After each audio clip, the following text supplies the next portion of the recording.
जमशेदपुर के जुगसलाई थाना क्षेत्र अंतर्गत पार्वती घाट के मैनेजर सुरजीत सरकार को उनके ही कार्यालय के अंदर एक युवक ने उस तरह से मारकर घायल कर दिया। घायलावस्था में उन्हें टाटा मुख्य अस्पताल पहुंचाया गया, जहां डॉक्टरों ने उन्हें मृत घोषित कर दिया।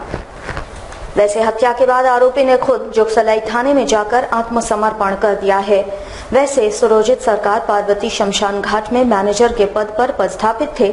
बताया जाता है कि भारत गौड़ नामक युवक ने उनकी हत्या की है।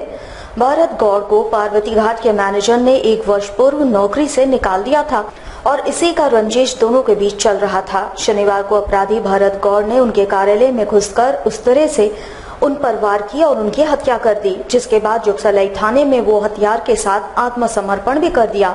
फिलहाल पुलिस ने आरोपी को गिरफ्त में लिया और छानबीन कर रही है। एक सरबजीत सरकार है यहाँ पे, जो डेड बॉडी सब सर्टिफिकेट वगैरह इशू करता कमेटी का व्यक्ति ही था, और यहीं पर रहने वाला एक भरत गौड़ है जो नशे की हालत में था। पहले वह भी यहाँ पे काम करता था, इधर लगता है उसको 1-2 महीने से लोग हटा दिए थे। इसी में आवेश में आकर के ये इस व्यक्ति का गर्दन काट दिया है। अभी तो पता नहीं चला गर्दन कटा हुआ है, बोला कि ब्लेड से काटे हैं, लेकिन ब्लेड से तो नहीं, ब्लेड का इंजरी तो नहीं लगता है। जमशेदपुर के मानगो अपशिष्ट विभाग ने पहली बार क्षेत्र की सफाई आदि समस्याओं के लिए एक बहुत बड़ी पहल की है, जिसमें विभाग के द्वारा एक व्हाट्सएप नंबर जारी किया गया है, जिसमें किसी भी शिकायत का निपटारा त्वरित रूप से किया जा रहा है। मानगो क्षेत्र में कचरा तथा सफाई की समस्या काफी पुरानी है और पूर्व में इसके पीछे ध्यान नहीं दी जाती थी। इस बार मानगो अपशिष्ट विभाग के विशेष पदाधिकारी संजय पांडे ने इस ओर विशेष ध्यान दिया है और सीधे लोगों से जुड़ने के लिए सोशल मीडिया का सहारा लिया है। जी हां, विभाग के द्वारा एक व्हाट्सएप नंबर जारी किया गया है, जिसमें आम जनता खुद अपनी क्षेत्र की सफाई आदि की शिकायत तस्वीर के साथ भेज कर सकते हैं और विभाग के द्वारा मात्र कुछ ही घंटों के अंदर उसका निपटारा कर दिया जाएगा। इसके लिए विशेष पदाधिकारी ने विशेष रूप से क्षेत्र की सफाई के लिए एक टीम तैयार की है, जो लगातार इन शिकायतों के आधार पर सफाई करेगी और वो भी कुछ ही घंटों के भीतर। वैसे इस क्षेत्र के लिए ये एक बड़ी पहल मानी जा रही है। हमने कुछ नए इनिशिएटिव लिए हैं कि एक व्हाट्सएप नंबर जारी किया है कि आप जो जहां डस्टबिन में बंद भरा कूड़ा मिलता है, आप हमें मैसेज कीजिए, हम 24 घंटे के अंदर उसको हटाने का प्रयास करेंगे। दूसरा, नालियों के लिए हमने स्पेशल 10-10 लेबर हर वार्ड में लगा दिए कि आप उनका काम सिर्फ नालियां ही साफ करना है, ठीक है। और उनके भी प्रॉपर मॉनिटरिंग ऑनलाइन भी जो हम व्हाट्सएप से मंगा रहे हैं, लोगों से भी कह रहे हैं, लोगों से अपील कर रहे हैं कि केवल प्रशासन बहुत कुछ नहीं कर सकता। आपके पास में गंदगी आप नहीं साफ कर पाते, एटलीस्ट हमें फोन कर दें, एटलीस्ट हमें आप यहाँ व्हाट्सएप कर दें या लिखित दे दें या ऐसे ही बता जाए, मौखिक बता जाए। तो ये स्वच्छता का जो विषय है पूरा बहुपक्षीय विषय है, सबको लगना पड़ेगा। कैसा रिस्पॉन्स मिल रहा है? व्हाट्सएप आ रहा है आपके पास कि केवल 30 से 40 से एवरेज आती हैं, उसमें से कई निराधार होती हैं। मतलब निराधार मीन्स कि हमारे क्षेत्र की नहीं है, कोई बाहर की है, कोई सरायकेला से कर रहा है, लेकिन 20 शिकायतें कम से कम ऐसी आती हैं जो बिल्कुल जेन्युइन होती हैं और उसमें से 15 से अधिक को हम एक दिन में ही हल करने का प्रयास करते हैं। हम नहीं कह रहे हम 100% उसको कर पा रहे हैं, लेकिन फिर भी बहुत अच्छा रिस्पॉन्स उससे मिल रहा है। झारखंड कौशल विकास मिशन सोसाइटी के तत्वाधान में शनिवार को पूरे राज्य भर में दीनदयाल उपाध्याय कौशल केंद्रों का उद्घाटन राज्य के मुख्यमंत्री रघुबर दास ने ऑनलाइन तरीके से किया। इस मौके पर जमशेदपुर में भी कौशल केंद्र का उद्घाटन किया गया, जिसमें जमशेदपुर पूर्वी के विधायक प्रतिनिधि पवन अग्रवाल तथा जमशेदपुर की बीडीओ उपस्थित रही। राज्य भर में युवाओं को कौशल विकास देने हेतु राज्य सरकार द्वारा इस तरह के कौशल केंद्र प्रत्येक जिले में खोले जा रहे हैं। शनिवार को राज्य के मुख्यमंत्री ने सभी जिलों के कौशल केंद्रों का ऑनलाइन उद्घाटन किया। जमशेदपुर में भी कौशल केंद्र की इकाई की शुरुआत की गई। इस दौरान जमशेदपुर केंद्र के उद्घाटनकर्ता के रूप में जमशेदपुर पूर्वी के विधायक प्रतिनिधि पवन अग्रवाल तथा जमशेदपुर की बीडीओ पारुल सिंह उपस्थित थी। आपको बता दें कि पहले चरण में राज्य के 7 जिलों में ये कौशल केंद्र खोले गए हैं। जमशेदपुर केंद्र में पहले चरण में लगभग 100 पुरुष व महिलाओं को आत्मनिर्भर बनाने के लिए उन्हें ब्यूटिशियन तथा न्यूट्रिशन की ट्रेनिंग दी जाएगी, जिसे पूरा करने के बाद स्वावलंबी होकर स्वयं रोजगार कर सकेंगे। राज्य के मुख्यमंत्री यशस्वी मुख्यमंत्री माननीय श्री रघुबर दास जी के द्वारा रांची से दीनदयाल उपाध्याय कौशल केंद्र का ऑनलाइन उन्होंने उद्घाटन किया। निश्चित रूप से राज्य के मुख्यमंत्री और राज्य की पूरी सरकार इसके लिए बधाई और प्रशंसा की पात्र है। किस तरह वो देश की आधी आबादी को आर्थिक रूप से मजबूत करते हुए इस तरह के कौशल विकास केंद्र के माध्यम से अपनी बहनों को ट्रेनिंग प्राप्त करा रही है। साथ ही साथ इस केंद्र के माध्यम से प्रथम चरण में 100 महिलाओं को ट्रेनिंग प्राप्त होगा, जो कि लगभग 4 महीने का ट्रेनिंग है। और ट्रेनिंग के उपरांत ELCC जो कि सहयोगी इकाई है राज्य सरकार की, जिन्होंने एग्रीमेंट किया है, उनके माध्यम से सरकार सारी महिलाओं को प्रशिक्षित करने के उपरांत प्रमाण पत्र भी देगी। तो इस प्रमाण पत्र के बाद वो अपने खुद का भी ब्यूटिशियन का दुकान या व्यापार कर सकती है या किसी अच्छे व्यापारिक प्रतिष्ठान में काम कर सकती है। तो मेरा आग्रह होगा अपनी बहनों से कि यहाँ ट्रेनिंग प्राप्त करने के उपरांत वे खुद का व्यापार करें और अपनी और 2-4 महिलाओं को ट्रेनिंग देने का काम करें, उनको रोजगार देने का काम करें। जमशेदपुर के मानगो स्थित वर्कर्स कॉलेज इन दिनों वर्चस्व की लड़ाई का अखाड़ा बना हुआ है। शनिवार को एक नाटक के ऑडिशन के वक्त कॉलेज अखाड़े में तब्दील हो गई और 2 छात्र संगठन के लोग आपस में हाथापाई करने लगे। इसके बाद पुलिस मौके पर पहुंची और मामले को शांत कराया। गौरतलब है कि शनिवार को जमशेदपुर वर्कर्स कॉलेज में एक लघु फिल्म का ऑडिशन सत्र रखा गया था, जिसमें इंटर के छात्र हिस्सा ले रहे थे। इस ऑडिशन की देखरेख के लिए कुछ इंटर के छात्र जुटे थे, जिसके बाद 2 छात्र संगठन AVBP तथा छात्र आजसू के लोग आपस में ही भिड़ गए, जिसका कारण वर्चस्व बताया जा रहा है। ये भिड़ंत इतनी बढ़ गई कि बात हाथापाई तक जा पहुंची और पूरे कॉलेज परिसर में हंगामा सा मच गया, जिसके बाद प्राचार्य ने पुलिस को बुलाकर मामले को शांत कराया। आज यहाँ पे लाइब्रेरी हॉल में एक ऑडिशन चल रहा था, शॉर्ट फिल्म का ऑडिशन, जिसमें कुछ लोगों को चुन के वहाँ पे माहौल को सही करने के लिए रखा गया था। उस बीच छात्र संघ के पदाधिकारी ने जो जबरदस्ती करके अंदर आने की कोशिश किया और इसी बीच में गाली गलौज हुआ, धक्का मुक्की हुआ और उसके बाद उस इंटर के बच्चे पे उस जीते हुए छात्र प्रतिनिधि ने बाहर जानलेवा हमला किया, जिसमें उसका कट गया है और ब्लीडिंग भी हुआ है। इसी मामलों को लेकर प्रशासन को आज बुलाया गया, बैठ के बातें चल रही है यहाँ पे और कॉलेज का माहौल इन लोगों के द्वारा बहुत ही ज्यादा गंदा हो रहा है। हम सख्त कार्रवाई की मांग करते हैं इन लोगों के ऊपर में और ऐसे लोग जो खून खराबा विश्वास रखते हैं उन पर 3 साल तक लगना चाहिए। ये हुआ था कि यहाँ पे कॉलेज में ड्रामा का ऑडिशन चल रहा था, कोई फिल्म, एक शॉर्ट फिल्म थी, उसका ऑडिशन चल रही थी। तो उस दौरान इंटरमीडिएट के स्टूडेंट ही सारे थे। इंटरमीडिएट के स्टूडेंट जो वहाँ पे सारी चीज इंटरमीडिएट के स्टूडेंट का ही था, वहाँ पे ना ही डिग्री का था, ना ही PG का था, ना ही छात्र संघ मतलब इन्वॉल्व होगी। ऐसी बात नहीं इन्वॉल्व नहीं हो, भाई आपका कॉलेज है, आप छात्र संघ आप इन्वॉल्व हो सकते हो, लेकिन एक गुंडागर्दी टाइप में आप इन्वॉल्व हो रहे हो तो ये चीज गलत है। किसी भी स्टूडेंट को, मैं वहाँ पे खड़ा था, मैंने कहा भैया अगर आपको ज्वाइन होना है तो ग्रुप वाइज डिवाइड है, आप उनसे पूछ के आप ग्रुप वाइज में आप जाके ऐड हो जाइए। बोलते नहीं मुझे नहीं होना। तो मैं बोला भैया तो क्लास के रूम के बाहर चले जाइए आप, क्योंकि यहाँ पे वही लोग रहेंगे जो यहाँ पे ऐड होना है, जो ड्रामा कर रहे हैं वही लोग रहेंगे। तो उन्होंने कहा नहीं मैं नहीं जाऊंगा। मैं बोला तो यार भाई ऐसा थोड़ी होता है, जब मुझे कोई ड्यूटी दिया गया है तो मैं आपको सिर्फ बोल रहा हूँ। तो उसी के पे फिर मेरे पे गुंडागर्दी टाइप में बोलने लगे, उसके बाद फिर धक्का मुक्की हो गई मेरे साथ। वहीं दूसरी ओर मौके पर पहुंची पुलिस ने दोनों पक्षों से बात की और मामले को शांत कराया। वहीं मानगो थाना प्रभारी ने कहा कि ये वर्चस्व की लड़ाई है, बेहतर ये होगा कि छात्र कॉलेज में आपस के रंजिश को छोड़कर पढ़ाई पर ज्यादा ध्यान दे ताकि उनका भला हो सके। ये यहाँ पर 2 पार्टी के छात्र नेता सक्रिय हैं, दोनों के बॉडी चुनकर छात्र संघ में आए हुए हैं। आपस में किसी मुद्दे पर विवाद होता है लोगों को आए दिन, आज भी कुछ इसी मुद्दे पर विवाद था। मैं पिछले 1 घंटे से इन लोगों की बात सुन रहा हूं। इन दोनों में मैंने यही खामी पाया कि ये लोग संघ का कल्याण ना सोचकर कुछ व्यक्तिगत स्वाभिमान और अभिमान की लड़ाई में ये दोनों में टकराव हुआ है। मैं प्रयास करूंगा, दोनों छात्रों संघों से अपील कर रहा हूं, अपना स्वाभिमान और अभिमान त्याग कर हित में काम करें। और स्टूडेंट हैं ये, मैं नहीं चाहूंगा कि इनके विरुद्ध कोई कार्रवाई हो। विद्यार्थी हैं, इससे दूसरे विद्यार्थी पर बुरा प्रभाव पड़ता है। कॉलेज हित में सभी विद्यार्थियों को आज मैं बात कर रहा हूं, सहमति की अपील कर रहा हूं और ये माहौल शांतिपूर्ण रहेगा। जमशेदपुर से सावन माह के पावन अवसर पर 150 असहाय तथा गरीब लोगों को बाबा बैद्यनाथ सेवा समिति द्वारा निःशुल्क बाबा धाम की यात्रा कराई जा रही है। शनिवार को मानगो से शिव के विधायक सह मंत्री सरयू राय ने कांवड़ यात्री को रवाना किया। इस मौके पर मंत्री सरयू राय ने गरीब बुजुर्गों को शॉल उड़ाकर उनको सम्मानित किया तथा सभी को यात्रा की शुभकामनाएं दी। बातचीत के क्रम में मंत्री सरयू राय ने कहा कि एक अनूठा पहल है। समाज में ऐसे लोग हैं जो तीर्थ करना चाहते हैं परंतु आर्थिक तंगी की वजह से वे यात्रा नहीं कर पाते। इस तरह के सामाजिक संगठनों के पहल से ये गरीब अपने तीर्थ के सपने को साकार कर पा रहे हैं। वहीं इन्होंने और संस्थानों से भी अपील की है कि वे इस तरह के पुण्य कार्य के लिए आगे आएं। जमशेदपुर में मानगो क्षेत्र में जो भारतीय जनता पार्टी के कार्यकर्ता हैं, उन्होंने व्यवस्था की है कि जितने लोगों को ले जा सकते हैं निःशुल्क उनको बाबा धाम जाएंगे, ले जाएंगे, दर्शन कराएंगे, वहां से वापस सुरक्षित ले आएंगे। तो एक बड़ी अच्छी पहल है।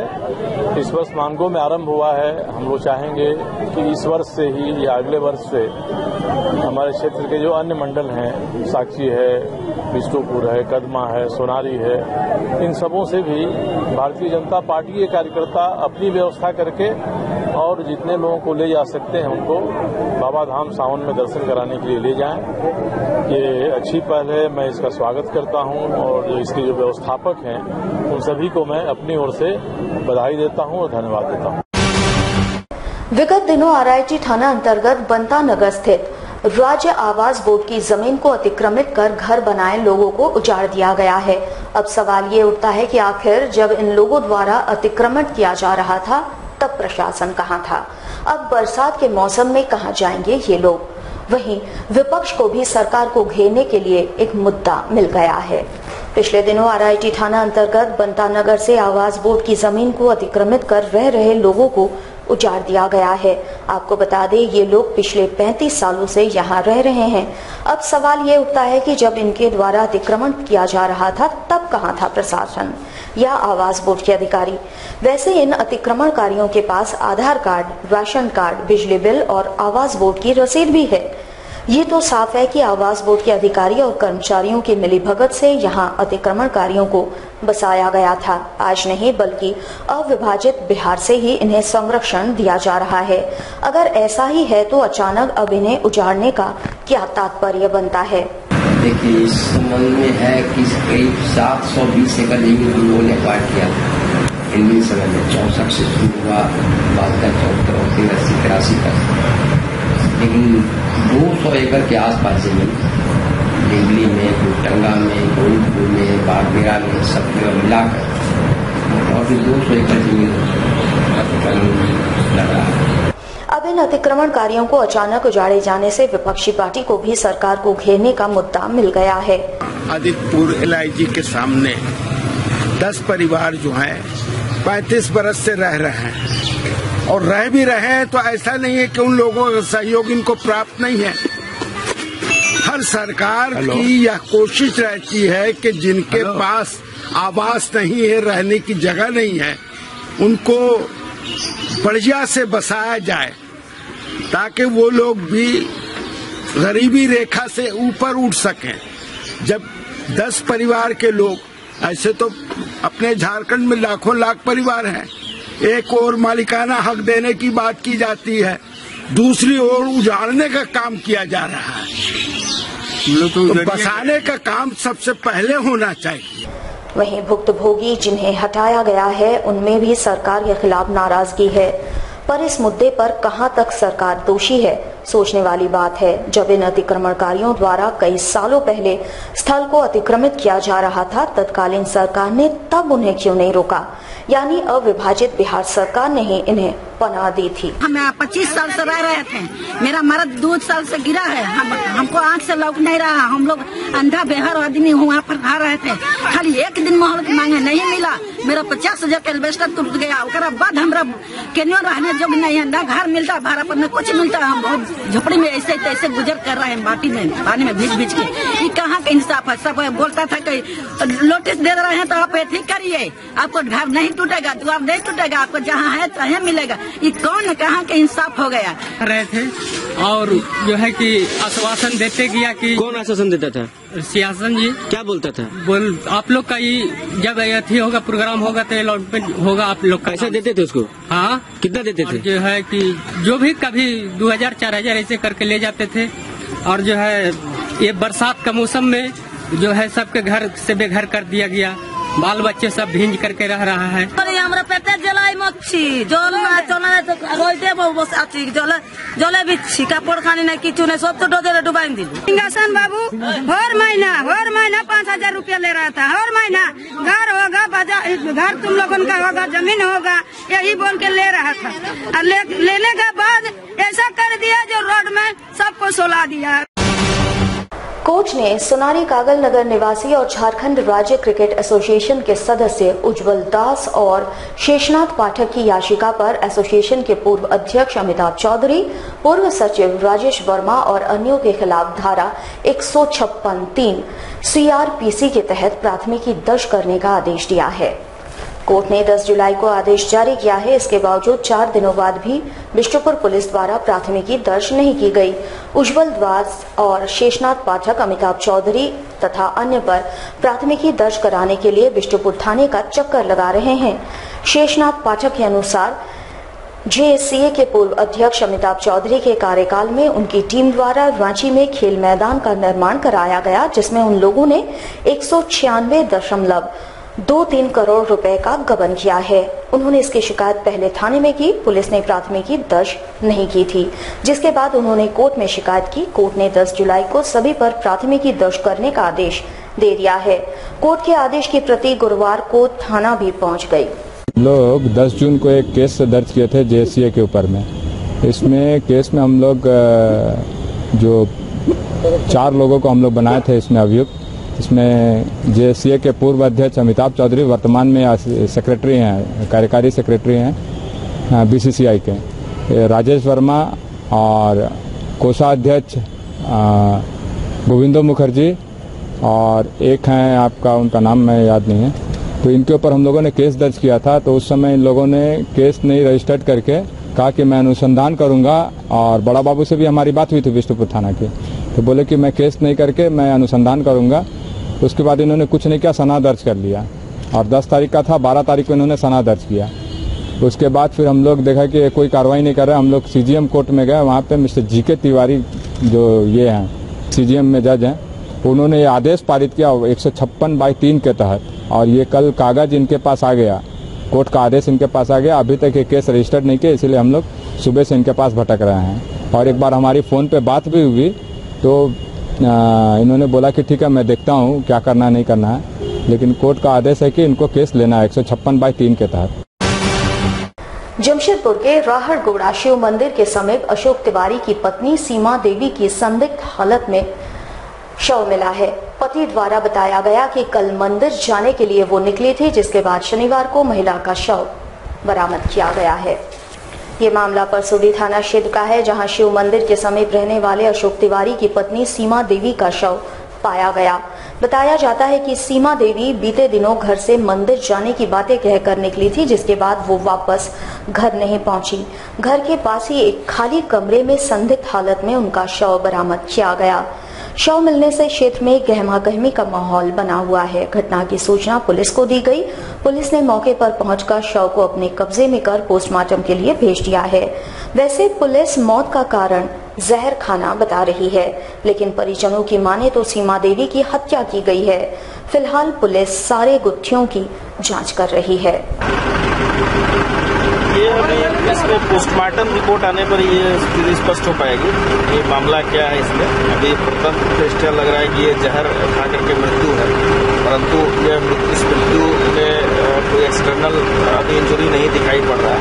परंतु इसमें ये पोस्टमार्टम रिपोर्ट के बाद स्थिति स्पष्ट हो जाएगी कि इसमें किसने मारने का प्रयास किया है, और जो भी बाकी जो है जांच हम लोग कर रहे हैं। अभी इस पर जांच कर रहे हैं, अभी सभी बिंदुओं पर जांच कर रहे हैं, स्थिति जल्दी स्पष्ट हो जाएगी। जमशेदपुर के बोड़ाम थाना अंतर्गत डेमकाडी के समीप अज्ञात वाहन की चपेट में आ जाने से एक व्यक्ति की मौत हो गई। उधर इस घटना की जानकारी स्थानीय लोगों ने पुलिस को दी। मौके पर पुलिस पहुंची और शव को कब्जे में लेकर पोस्टमार्टम के लिए भेज दिया।